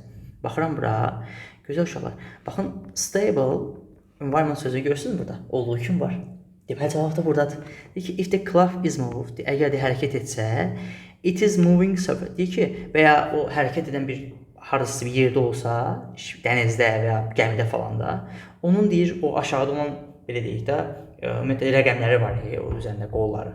O və ya pendulum aşağıda olan hissə neyəsidir? Düzgün şəkildə, properly, uyğun şəkildə, düzgün şəkildə hərəkət etməyəcək. Və bu da nəyə gətirib çıxaracaq? Görün, dəqiqliyi itirməyə gətirib çıxaracaq. Görə indi bax, deməli söhbət nədən gedir? Nəyə görə biz onu stabil bir mühitdə saxlamalıyıq? Çünki saxlamasaq dəqiqliyi necək? İtirəcək. Baxın, görə yazır, to make it work more accurately. Niyə görə saxlamalıyıq? Daha dəqiq işləməyi üçün. Canı olur? B variantı. Olduğu kimi qeyd olunmuş olur. Olduğu kimi qeyd olunur. Yəni, rahat şəkildə, belə deyək də, həll edə bilərsiniz. Çətin bir şey yoxdur. Keyword, bax, fikir versiniz bu qədər mətndən 2 də mətni işləmişəm. Və yaxud da mən o qədər bütün mətni tərcümə eləməmişəm. Ona görə də siz də bunun bir dəfə məğzini dərk edəndən sonra hər şey rahatlaşacaq. Narahat olmayın. Keçək nəyə? 14 tipli sual qeyd etdiyim kimi, o definition tipli sual uşaqlar mətndə, hər mətndə bir dənə olur və bu tələbənin söz bazası yoxlamaq üçün nəzərdə tutulub. Bu söz bizim evə verdiyimiz sözlərdə var idi. Mən hətta bu sualın olduğu kimi eynisini hazırlamışdım tələbələrə. Yəni eyni sualı biz imtahana qabaq işləmişdik. Gəldi, sabah gün düşdü. Bu iki tələbələrdə də maraqlana bilərsə. Eyni sual olduğu kimi düşmüşdü. Çünki dim də zaten Oxford'un, Cambridge'in belə deyək, definition üzərində hazırlayıb. Mən də onların üzərində hazırlayıram. Eyni şeydir. Eyni sual olduğu kimi düşmüş. Hətta cavab da eyni idi uşaqlar. Yəni cavab da eyni çıxmışdı. Əcəz sözü özünün mənası ilə mətnindən çıxara bilərik. Deməli, əcəz sözünü gəlirəm tapıram burada. Baxın, bu saat düzəldənlər deyir, həmin pendulumun uzunluğunu bəs o dizayna görə belə uyğunlaşdırırlar. Yəni onun deyir ölçüsünü yeyir, həqiqətən deyir çox kifayət qədər əhəmiyyət daşıyır da.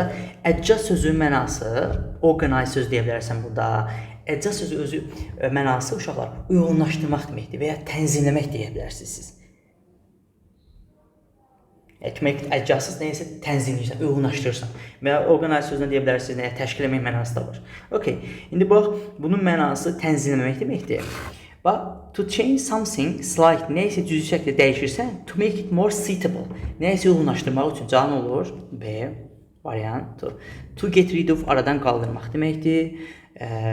To make something, nəyəsə düzləşdirmək əlaqəsi yoxdur. To harm, nəyəsə ziyan vurmaq əlaqəsi yoxdur. To take something, nəyəsə götürmək əlaqəsi yoxdur. 14-cü sual uşaqlar təkrar sual dediyim kimi olduğu kimi gəlib düşmüşdür. Cavab olur B variantı. 15-ci suala baxırıq. Hansı sualın deyir, bəs cavabı var. Birinci mətndə işlədiyimiz sual kimidir uşaqlar. Diqqətli şəkildə baxmaq lazımdır.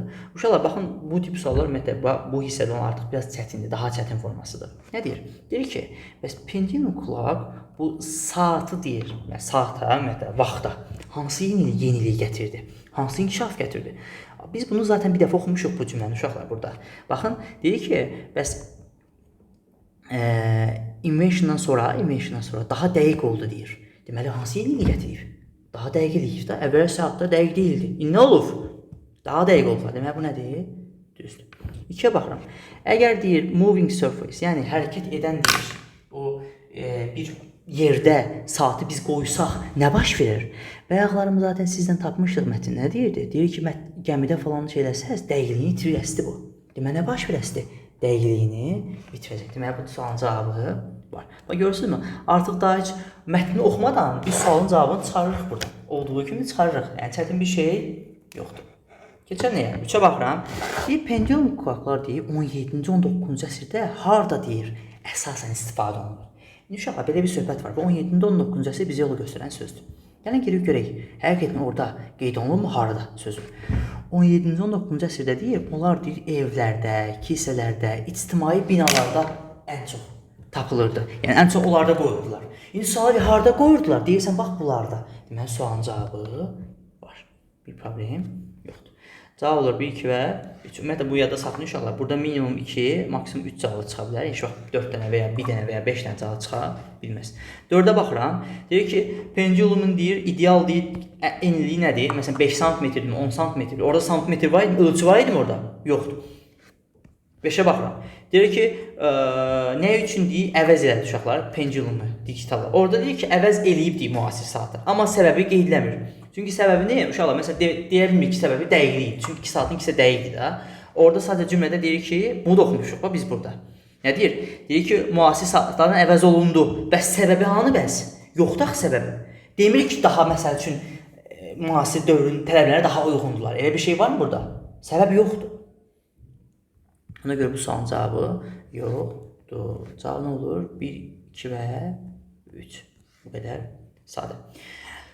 Ümumiyyətlə uşaqlar, bu mətn tipli suallarda biraz diqqətli olsanız, biraz daha geniş baxsanız məsələlərə, həqiqətən bütün mətnin, bütün suallarını düz yaza bilərsiniz. Bir problem olmaz. Keçək 16-cı suala. Məncə artıq bu keyword üslubunu sizə rahat şəkildə izahını verdim. Siz bu videodan sonra rahat şəkildə istənilən mətnə keyword üslubunu tətbiq edə bilərsiniz. 16 tipli sual qəbula 100% düşən sualdır. Ya make-up dialogue düşür, ya make-up text düşür. İndi burada bir neçə qayda var uşaqlar. Gəlin bunları mən sizə qeyd edeyim. İndi əlbəttə ki, deyəsən, ay mənim, bu da orada tərcümə lazımdır da. Razıyam sizdən, tərcümə lazımdır. Tərcümə bilən bir tələbə üçün bu sual 2x2 kimi bir şeydir. Və tərcümə bilməyən tələbə nə etməlidir? Əlbəttə ki, bizim əsas məqsədimiz o zəif tələbələri öyrətməkdir. Zaten gücləri öyrətmək nə var? Bilirlər də onsuz da. Nəyə diqqət etmək lazımdır? Baxın uşaqlar, burada bir neçə qayda var. Birinci qayda budur ki, uşaqlar, bax, dırnaqla başlayan cümlə hekayənin başlanğıcı ola bilməz. Hekayəni başlada bilməz. Bu nə deməkdir? Uşaqlar, baxın, bu ancaq bir dəfə mən görmüşəm ki, orada da hər hansısa bir alimin falan bir fikrini verir, stat gətirir ona, quote gətirir, onu dırnaqda yazır, sonra deyir ki, alim bunu dedi. Belə bir şey ola bilər. Amma normalda dırnaqla başlayan bir cümlə hekayəni başlaya bilməzsən. Niyə görə? Çünki ingilislər dırnaqla başlayan cümlələri başqa bir insanın fikri kimi istifadə edir. Məsələn, deyir, Arif dedi. Dediyi sözündən sonra gələn cümlə dırnaqda yazır. Onun fikri axı bu, artıq da. Azərbaycan dilində var əslində bu. Yəni, sən niyə görə birinci bir cümlə ilə başlaya bilməliyik? Çünki birinci gələn cümlə kimsə deməlidir, o bir fikir, onu həmin fikir deyən bir insan olmalıdır. Bir insana təqdim eləməlisən birinci. İkinci qaydamız nədir uşaqlar? Çalışın həmişə sualın cavabını tapın, bax. Sualın nəyini tapın? Cavabını. Bu ən vacib məsələlərdən biridir. Məsəl üçün, deyirəm ki, mən, do you have a car? Deyirəm, sənin maşının var mı? Sən mənə deyirsən ki, yes, I do. Ya da deyirsən, no, I don't. Yəni, nə ilə sual verirəmsə, onunla cavabı verirsən. Yəni, hansı köməkçi feillə sual verirəmsə, onunla cavabı verməlisən. Və mən sənə deyirəm ki, can you speak English? Yəni, ingiliscə danışa bilirsən. Sən mənə deyirsən ki, yes, I can. Daha demirsən, yes, I do deyə bilməzsən. Yaxşımı? Və deyirsən, məsələn, Bakıya gedirsənmi? Deyirsən, ya hə də yox. Yəni, sualın cavabını tapsaz, hansı cümlənin hansından sonra gəldiyini rahat şəkildə bilə bilərsiniz. Üçüncü qayda bu nədir uşaqlar? Çalışın zaman bildirən sözlə başlayın. Zaman bildirən sözlə başlayın. Zaman bildirən sözlə başlamaq lazımdır. Bu da mənası nədən ibarət uşaqlar? Nəyə görə zaman bildirən sözlə başlayın? Məsələn, çox hekayədə zaten belə olur. Dimin özünün kitabında testlər belədir. Məsəl üçün, Azərbaycanda hekayədə belə başlayır. Biri var idi, biri yox idi. Keçmiş zamanlarda yağışlı bir payız günü idi falan belə başlayır. Dördüncü qaydamız nədir? Baxın uşaqlar, askdır, ən çox istifadə bunlardır. Saiddir, said. Məsələn, replieddir, replied. Məsələn, responddur və ya fərq yox, dedi, bildi, soruşdu, dedi. Answerdır, fərq. Bunlardan sonra gələn cümlə dırnaqla, bax, bunlardan sonra gələn cümlə plus nə olmalıdır? Dırnaqla başlamalıdır. Çünki mən məsələn, I asked, mən Arifdən soruşdum. I asked deyirəmsə, mən fikrim gəlirdi, ondan sonra nəyi soruşmuşam? Fikrim gəlirdi, deməli o dırnaqla olmalıdır. Bunu yada saxlayın. Əsas qaydalarımız bunlardır uşaqlar. Bir də ən böyük qaydamız nədir? Yadda saxlayın bunu. He, she, we, they şəxs əvəzlikləri və bunların obyekt və yer əvəzləri, himdir, hizdir və ya olsun burada itsdir, fərqi yoxdur. Bunlarla cümlə başlaya bilməz. Yəni hekayə başlaya bilməz. Niyə görə? Hekayə başlaya bilməz. Çünki sən he'nin, she'nin kim olduğunu bilmirsən. Yadda saxlayın bunu. He'nin, she'nin kim olduğunu bilmirsən. Bunlarla hekayə başlaya bilməz. Sən he'nin, she'nin heç bir şəkildə kim olduğunu bilmirsən. Məsəl üçün mən deyirəm ki, Arif, məsələn deyim ki, Arif is 10 years old, Arifin 10 yaşı var. Sonra deyirəm ki, he is smart. Bax, orada he niyə əvəz edib Arifi? Mən durduğum yerdə deyirəm ki, Arif is, deyirəm ki, he is smart. Hadi, kimdir he? Əlaqə yoxdur, birinci Arif təqdim eləməlisən. İndi uşaqlar, bu testdə o dərəcədə bu yol ilə, amma 2025-in birinci qəbulunda var ya uşaqlar, bax, bu qayda var ya. Bu qayda, bir dənə bu qaydanın testinin cavabı çıxırdı. Yəni, indi bu test 2025-in birinci qəbulunun izahını da verəcəm, orada bu qaydanı göstərəcəm sizə. Olduğu kimi çıxır uşaqlar. Bax, bu qaydanı tətbiq edirsən, bir dənə variant qalır. Bir dənə variant, rahat şəkildə tapırsan. Çox rahat test düşmüşdür. Zaten elə testlər olacaq, bax, bununla tapa bilərsiniz. Çox rahat qaydadır, çox istifadə olunur. Dırnaqla başlayan söhbətə qabağınıza çox çıxacaq, həddindən artıq demin testlər var, görəsiniz. Yəni, bu qaydaları yadınızda saxlayın. İndi inşallah gələcək testlərdə özünüzdə görəsiniz qaydalar nədən ibarətdir. İndi gəlin yavaş-yavaş tətbiq edək. Ümumiyyətlə, bu tip testlərdə uşaqlar, biz birinci cümlə elə bir cümlə başlamalıyıq ki, ümumi bir cümlə olsun və özündən qabaq gələn hər hansı bir cümlədən asılı olmasın. Bax, baxıram görüm cümlələr 2, 5, 5, 2, bir də nə ilə başlayıb 4 ilə. Baxaq görək 2-yə. Okey. Gəlin belə bir, bax, gəlin baxaq 5-ə. 5-də gör nədir? Deyir ki, so, beləliklə, do you think? Beləliklə nə demək uşaqlar? Demək, bundan qabaq bir fikir zat bildiriblər. Bu da buna qabaq cavab verir və ya bundan nəsə soruşur. Mən 5-dən başlaya bilmərəm. Səhvdir. Sonra, baxıram 4-ə. 4-ə elot deyir, bax uşaqlar, çoxlu. Nədir çoxlu lan? Demək, buna nəsə sual verirlər də bu çoxlu deyir. Demək, 4-də nə deyir? Səhvdir. 4-dən də başlaya bilmərəm. Bax, gördünüzmü? Yavaş-yavaş çıxır. Qalır nə? 2 və ya 2-6 və ya 2-4. İndi burada ən gözəl qayda nədən ibarət uşaqlar? Sualın cavabını tapmaqdır. Baxın, ən gözəl qayda budur. Gəlin belə bir şey deyim bax sizə. Gör nə deyir? Deyir ki, baxın, suallara baxıram görüm bir burada sual bu var. Bir də sual nə var? Bu var.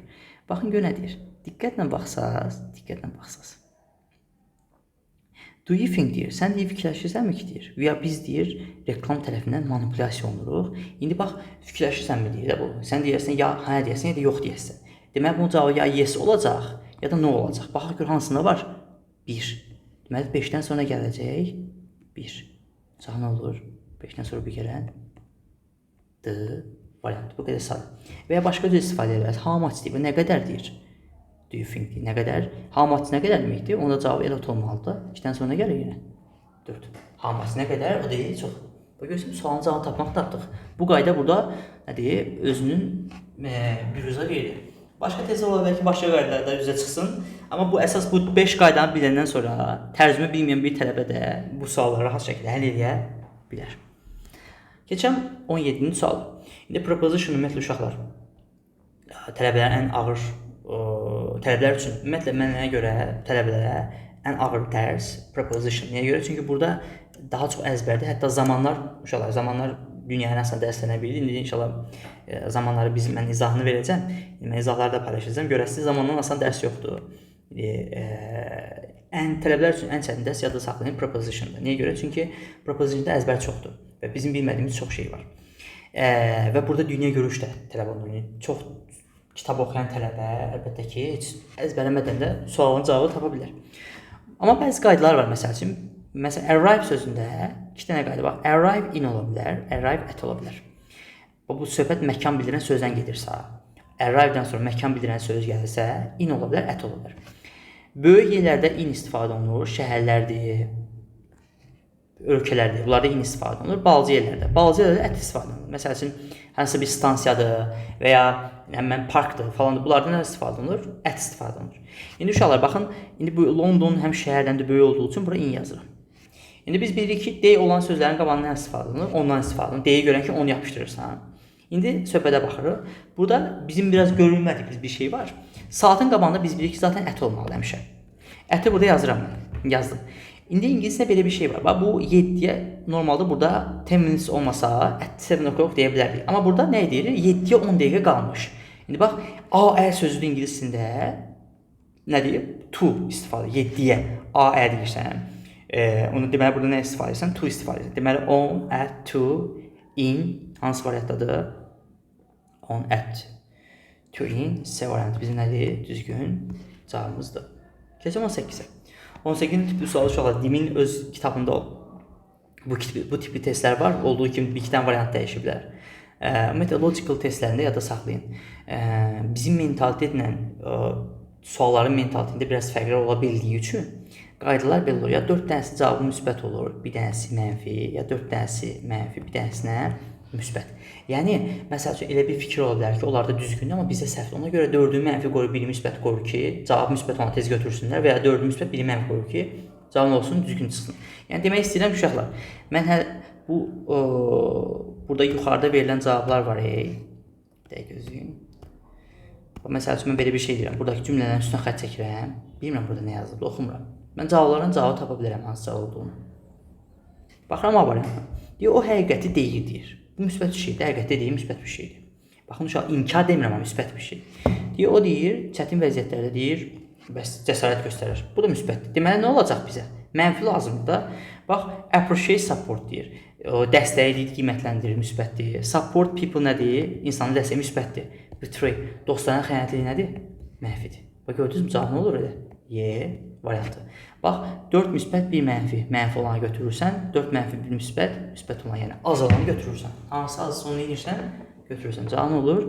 Variantı. Gəlin, siz tərcümə edib, tapaq görə həqiqətən yedim cavab. Deyirsən, nə üçün Cevisi, Levisi çox deyir, qoşduyursan? Çünki o heç vaxt neynəmir? Dostlarına xəyanət etmir. Cavabımız nə olur? Variantı. Yeter. Sadə. Davam edək. Keç 19-a. 19 uşaqlar modal feillərlə bağlı bir hissədir. Biraz da zamanlar qatıblar içində modal feilin zamanlarını. Gəlin belə bir şey deyin sizdən. Ümumiyyətlə ingilis dilində belə bir şey var. Baxın, hadn't, mən bu inkar cümləsi zahirində deyəcəm. İndi şeyə paylaşacağım videoları. Hansı hazır. Needn't to, haven't to, haven't, the hasn't. Baxın, bunlardan sonra to gələ bilməz. Yəni, ingilis dilində needn't to, haven't to, hasn't to, hadn't deyə bir şey yoxdur. Ona görə sən burada to-nu görən kimi A-nı çıxırsan konkret olaraq. Və özündən sonra to gələn söz önləri deyirəm, modal feilləri yada sala bilərik. Əslində gələn belə bir şey deyin. Baxın, burada he-ni görürsünüzmü? He-dən sonra have ola bilməz. Nə olmalıdır? Has olmalıdır. Çünki he-di, she-di, it-di, üçüncü şəxsin təkindən sonra feil əgər indiki zamandadırsa, mütləq şəkildə şəxsə və kəmiyyətə görə dəyişməlidir. Bu konkret olaraq nədir? Səhvdir. Sonra məsəl üçün burada nə edə biləriz? Bax, burada was keçmişdi, must ise indiki zamandadır. Yadda saxlayın, must'ın keçmiş olaraq həddən istifadə edirlər. Yəni bunlar bir-birinə uyğun gələ bilməz. Və ya başqa bir şey deyə bilərsiniz. Must'dan sonra to gələ bilməz, yadda saxlayın. Qalır B nə variantı? D variantı.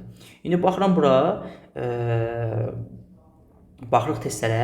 Yenə must'dan sonra to gələ bilmir deyə bunu da çıxıram. Cavabına qalır B variantı. Əslində burada testdə nəyə diqqət edə bilərsiniz? Özünə sonra to gələnlər uşaqlara baxın. Must'dan sonra to gələ bilər. To be able to-dan sonra to gələ bilər. Bir də ought-dan sonra to gələ bilər. Must deyirəm. Deməli, to be able to-dan sonra to gələ bilər. Have-dən sonra to gələ bilər. Bir də ought-dan sonra to gələ bilər. Yəni should-dur, must-dur, may-di, can-di. Bunlardan sonra to heç bir şəkildə gələ bilməz. Yəni bu şəkildə nə edə bilərsiniz? Cavab tapa bilərsiniz. Gələm 20-yə. Uşaqlar, ümumiyyətlə, biz bu quantifiers dərsini keçəndə tələbələrə deyirik ki, only-dən sonra ən çox only if you, only a little istifadə olunur. Məsələn, tələbələr deyir ki, çünki only if you, only little sözü, if you sözünü, a little sözünü biraz da balacalaşdırır. Yəni, ingilisdə məsələn, only few deyə bir şey yoxdur. Ya da saxlayın bu. Siz bunu başqa cürə çıxa bilərsiniz əslində. Yəni, bu qaydanı elə çox bilməyə ehtiyac da yoxdur. Niyə edə bilərsiniz? Məsələn, bax, belə bir qayda var ingilisində. Məsələn, mən tələbələrə bir şey deyirəm. Dəqiqə. Mən tələbələrə bir şey deyirəm. Sonunda S olan əvəzliklər var. Bax, 2 dənə əvəzlik çıxırsınız. Biri it-sıdır, bir də his-dir. Bax, sonunda S olan bu 2 əvəzlikdən, bunlardan sonra isim gələ bilər uşaqlar. Bu isim gəlməlidir. Amma sonunda S olan başqa heç bir əvəzlikdən sonra isim gələ bilməz. Niyə görə? Çünki buradakı S zaten isim əvəzliyi. Yəni sən azrıqdan sonra peris yaza bilməzsən. Ya da saxlayın. Birbaşa isim gələ bilməz. C ona görə nədir? Səhvdir. Sonra, bax, buradakı ən azır sözünü görürsünüzmü? Ən sözü ingiliscə bir deməkdir uşaqlar. Article, sayıla bilməyən tək isimin artikel. Yəni sahilə tək isimdən sonra heç bax cəm isim, pairs cütlər deməkdir. Cəm ismi ən az edən sonra cəm isim gələ bilməz. Ona görə y də nədir? Səhvdir. Ümumiyyətlə bu azədir, ən azədir. İndi mən nədir? Pronoun mövzusunun izahını paylaşırsınız, orada baxarsınız. Azədən sonra istənilən isim gələ bilər. Yəni cəm isim də gələ bilər, tək isim də gələ bilər, sayıla bilməyən isim də gələ bilər.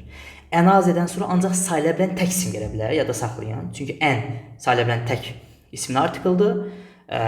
Ən sözü sayıla bilən tək isimli artikeldir. Bir də bizdə nə var?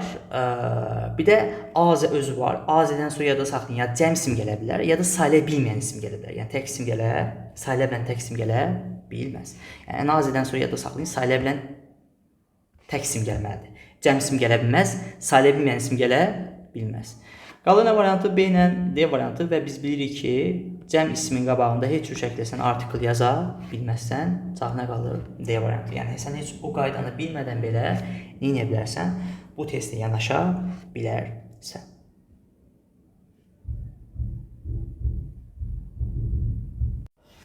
Okay, indi isə gəldik listening sualların izahına. Ümumiyyətlə, listeningə bildik də, başlamamışdan qabaq, ümumiyyətlə, demin listening, reading suallarının çoxu inkar, sifət üzərində qeyd olunur uşaqlar. Baxın, bunu yadınızdan çıxarmayın. İnkarlar və sifətlər. Yəni, harada inkar görürsəniz, sifət görürsəniz, ən azından onların altından xətt çəkin və yadda saxlayın. Çünki adətən yuxarıda məsələn small və aşağıda big deyir və ya yuxarıda təsdiq deyirlər, cümlə aşağıda inkarda deyə bilər. Bunlara diqqət etmək lazımdır, mütləq şəkildə. Ən azı 2 sualı, 3 sualı bu üzərindən vurulur. İnkarlar və sifətlər. Birbaşa vaxt itirmədən keçən birinci suala demin listeningini tapa bilməmişəm. Özəldə paylaşmamışlar, sadəcə transkripti paylaşmışlar və transkript üzərindən sualların inşallah hamısını izahını verəcəm. Yəni böyük bir problem yoxdur. Transkript isə budur. Bir də oxuyub vaxt itirmək istəmirəm. Özünüz də bir də yenidən baxa bilərsiniz. Keçin birinci suala. Baxın, nə deyir? Deyir ki, John deyir, Agatha Christie'nin deyir, hekayə haqqında nə fikirləşir? John orada belə bir şey deyir. Deyir ki, bəs mən çoxlu deyir, hekayəsi oxumuşam deyir. Hətta deyir, onu deyir, The Murder on the Orient Express, onu deyir, nə deyir, ən deyir, çox istədiyi nədir? Hekayələrindən biridir, kitabının biridir hekayələrindən. I love how unpredictable. Unpredictable sözünün mənası, uşaqlar, yəni gözlənilməz deməkdir və ya təxmin edilməz deməkdir. Deyir ki, sonluqlar çox deyir, nədir? O gözlənilməzdir, yəni başqa bir şey gözləyirsən, başqa bir şey gəlir çıxır. Ona görə o nə edir? Öyle fikirləşir ki, onun deyir, kitabları nədir? Onun kitabları sonluqlar nədir? Unexpected, yəni nədir? Həqiqətən gözlənilməzdir. Olduğu ki, nə edirlər? Qeyd edirlər. Keçim ki, burada məsələn A variantına deyirik uşaqlar, irritating, çox bezdirici deməkdir. Tragic plotun xoş əlaqəsi yoxdur. Predictable, gözlənilən, yəni təxmin edilən də əlaqəsi yoxdur. Yoxun deyir, horrifying, qorxuducu əlaqəsi yoxdur. Dedektiv hekayə yazırdı. Adətən Agatha Christie. Keçək ki, Agatha Christie deyir, evi 1926-cı tərk edir. Çünki, uşaqlar, baxın, 1926 bizə yol göstərən sözdür. Gəlirsən bura, indi buradan sonra izah edir uşaqlar. Dəqiqə. Bizə buradan sonra izah edir. Bəs deyir ki, onu deyir, çox pis vaxt idi, evliliyi biraz ayrılırdılar və məyus olmuş, qəmgin olmuşdu, heç kimə demədən edir. Gedir və 7 gün sonra oteldə yaddaş, belə deyək də, pozunluğu bir vəziyyətinə tapılır. İndi bunun əlbəttə ki, tərk etməsinin səbəbi nə idi uşaqlar? Çünki evində nə idi? Ailəsində, evliliyində bəs problem nə idi? Üzləşirdi. Keçəm 3-cü suala. 3-cü suala bizdən düzgün fikir istəyir. A variantda deyir ki, bəs onun deyir səyahətləri, bəs onun üçün nə rol oynayıb? Mənbə, nəyin mənbəsi? Inspiration, ona ruh verib, ona həvəs verib. Həqiqətən bu düzdür uşaqlar. Travel sözündən tuta bilərik. Travel bizə yol göstərən sözdür. Bəs o nə deyir? Deyir ki, bəs o çoxlu ölkələrə səyahət edir və hansı ki, onun nəyi verirdi? İdeyalar verirdi. O hekayələrə ideyalar verirdi. Məsəl üçün, Murder in Mesopotamia həmin o səyahətin üzərində yazılıb. Yəni, olduğu kimi qeyd olunub. Yəni, A variantı düzdür, digərlərinə baxaq. B variantının ümumiyyətlə unlike-dan artıq çox istifadə edilir. Unlike bir şeyin əksini olaraq demək çıxarlar. Deyir ki, onun hekayələrinin əksini olaraq Agatha Christie monoton həyat tərzi keçirir. Amma əlbəttə ki, bu səhvliyinə görə, çünki onun kifayət qədər belə deyək də fərqli, rəngarəng həyat olub. Biz bunu hardan bilə bilərik uşaqlar? Baxın, burada o ilk olaraq bütün demək olar ki, çox ölkəni gəzib. Sonra buradan başqa bir şeylə vurğulaya bilərsiniz ki, bir dəqiqə. Aha. Baxın, sonra baxın, deməli, sonra bax birinci ilk olaraq nədir? Science, tarixdə, nə mən elmdə işləyir. Sonra farmasist kimi işləyir. Sonra arxeologistlə evlənir. Yəni baxın, biz monoton bir həyat yoxdur, davam dəyişir. Yəni evliyində problem olur, standart bir şey olur, ancaq dəyişib. Dəyişib, yəni monoton, təkbili, o eyni bir həyatı olmuyor. Ona görə nədir? Səhvdir. Sizə deyir ki, onun deyir, heç biri deyir, onun deyir, həyatı üzərinə fokuslanmayıb. Çox hekayəsi və həyatına fokusla əlaqəsi yoxdur. D variantı deyir ki, bəs onun deyir, favorit deyir, hekayəsi deyir, Murder Mesopotamia idi. Amma orada Murder on the nə idi? Orient Express idi. Yəni adlar səhvdir, ona görə səhvdir. Y variantında deyir ki, bəs birinci müharibəsində deyir, arxeoloji kimi işləyib, yəni işləyib, baxırıq bura. Farmasist kimi işləyir, arxeoloji, sonra arxeolojidən evlənir. İşləmir, farmasist aptekçi kimi işləyir, sonra şeyini evlənir. Yəni müharibədə bu aptekçi kimi işləyib, şey kimi işləmir, arxeoloji kimi işləmir. Ona görə cavabımız nə olur? A variantı. Keçəm 4-ə. Bizdən mətndən bizə aydın olan fikir istəyir. Əslində bu sual bizdən istədiyi nədir? Doğru fikir tapın deyir uşaq. A variantında deyir ki, onun deyir backgroundu, yəni onun yaşadıkları, onun o məsələn gəzməyi falan deyir, hekayələrinin deyir keyfiyyətini formalaşır. Həqiqətən bu düzdür. Yəni onun yaşayışı, onun belə deyək də o evlilikdə falan olan problemləri sonradan o depressiya ilə bağlı və ya fərqli hekayə yazmasına gətirib çıxarır. Və ya fərqli belə deyək də formalaşdırır. Həqiqətən həyatı çox böyük rol oynayır. A variantı düzdür. B variantını uşaqlar, bu cümləni əslində olduğu kimi yazıblar. Burada seldom sözü nadirən deməkdir. Burada bir dənə problem var. Seldom yox, burada oftendir, bax. Often tez-tez deməkdir. Seldom nadirən deməkdir. Ona görə səhvdir. Amma qalan cümlə olduğu kimi düzdür. B ona görə səhvdir.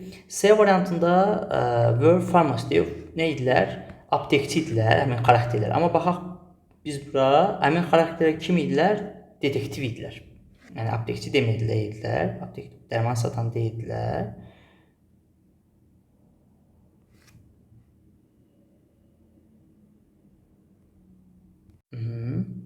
Sonra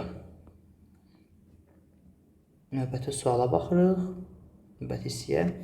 Deyir ki, bax trade, honesty, bax hansı xüsusiyyətlər? Dürüstlük, xəyanət, İntiqam, overlook sözü uşaqlar, ignore sözünün sinonim. Bax, 4 dənə söz var. Ignoredur, overlookdur, overlook, ignore, disregard, bir də neglect. Bunlar hamısı nə deməkdir? Xəyanət eləməkdir. Yəni, xəyanət eləmək deyəndə, bunlar hamısı vecinə almamaq deməkdir. Nəysə, o tınlamamaq deyirsiniz, nəysə saymaz yanaşmaq, nəysə məhəl qoymamaq. Ignore sözünü tuta bilərsiniz. Bizə bu həmişə sinifdə 4 dənə sınavın 4-ünü yazırıq. Gəl, overlook düşmüşdü. Gözəl. Amma burada belə bir şey var. Orada deyir ki, onun hekayələrinin çoxu, baxın, görün burada nə yazır? Tapın, bax, çoxu deyir, intiqam, xəyanət haqqındadır deyir, çoxu. Əgər çoxu o haqqındadırsa, deməli, onun veydini alır da bu. Yəni, ignore eləmir. Deməli, burada nədir? Bu da deməli, nədir? Yanlışdır. Y variantı nədir? Deyir ki, onun deyir, hekayələri ortaya çıxarır ki, görünüş deyir, həqiqətən insan özünü deyir, göstərir, izah edir. Amma ən sonunda deyir ki, uşaqlar, baxın, onun deyir, aşkar deyir ki, görünüş deyir, can be misleading. Misleading, deceptive sözünün sinonimidir, aldadıcı deməkdir uşaqlar. Yəni, məsələn, mənə görmüşəm, baxıb sən mənə özümün necə olduğunu deyə bilməzsən. Burada bunu demək istəyir həqiqətən. Və bu da nədir? Yanlışdır. Cavabımız nə olur? A variantı. 5-ci suala bax, hansı sualın cavabı var? Deyir ki, Agatha Christie'nin deyir, ilk deyir, novelin hansı idi? Adı yox idi, mövzusu nə idi? Elə bir şey yoxdur. B variantına baxırıq. Deyir ki, onu deyir, kim deyir, yazıcı olmağı deyir, ruhlandırıb, əlaqəsi yoxdur. C variantı hansı deyir, o mükafatlar qazanıb, əlaqəsi yoxdur, yəni mətndə yoxdur elə bir şey. D variantı deyir ki, o deyir, oteldə, yəni ümumiyyətlə, necə deyir, o belə deyir, itirir, ortalıqdan çıxır 7 günlük, aradan çıxır.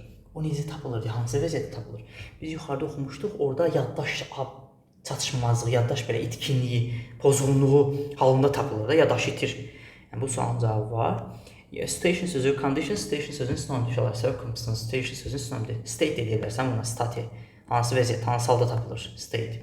Mood da deyə bilərsən, təxmin olaraq, sinonim olaraq, mood. In which story, hansı hekayələrdə deyir, bəs deyir, poison zəhərlərə belə deyək də, o istinad edir. Orada deyir zəhərlərə istinad edir, amma hansı hekayələrdə olduğu yoxdur. Canlı olur deyə variantı. Uşaqlar, inşallah mən indi bu izah edeyim, izah edeyim. İnşallah indi qrammatik mövzularını, ümumiyyətlə leksik tipli mövzularında hər birinin ətraflı şəkildə izahını paylaşmağa çalışacağam. YouTube kanalında əlavə olaraq sınaqların izahını paylaşacağım inşallah.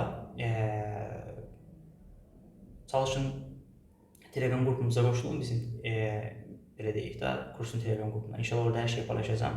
Sonra burada izah olunacaq. Ümid edirəm video sizə belə deyək də kömək oldu. Növbəti izahlarda inşallah görüşənə qədər.